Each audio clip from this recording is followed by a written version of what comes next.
the environment that we're in. What we're looking at here is the ISM Manufacturing Index, right?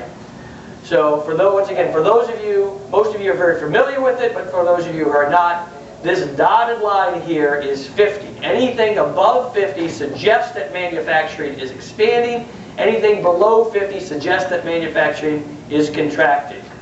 Okay? Right now, it still says that manufacturing is expanding, but not at the rates that we saw before. The growth rate has come down.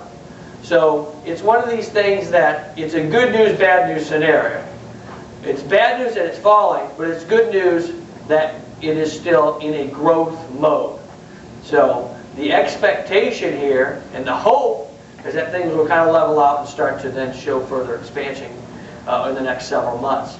But this is troubling because within this environment, manufacturing is huge, right?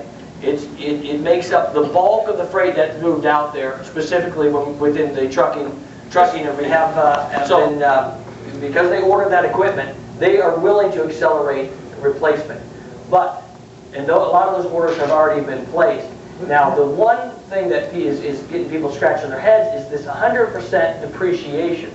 I think that this is a big issue from the standpoint that it is a concern for some and not so much a concern for others. For example, I've heard analysts who say, my gosh, there is going to be a large pull forward from 2012 on into 2011. So watch out. That's not my concern.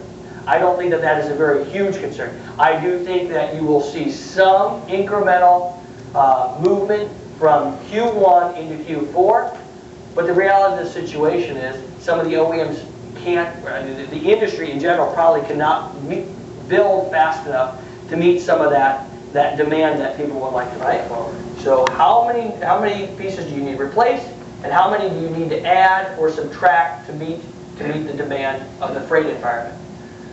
One of the main components that you have to look at is freight. Why do you buy a truck? Move freight. Fantastic. When we look at this, you don't see the relationship, do you?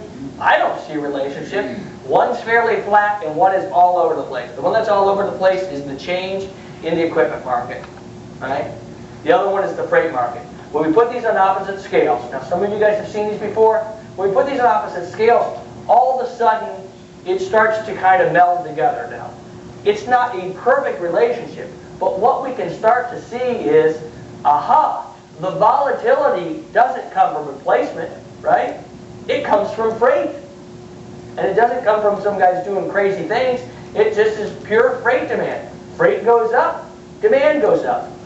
By and large, the relationship is somewhere between 1 to 5 ratio or 1 to 4 ratio. So that means that, for example, for every 1% increase in freight demand, that means that you are, for a truck or a trailer, you're going to need to increase the output by 5% if you do a 1 to 5 ratio.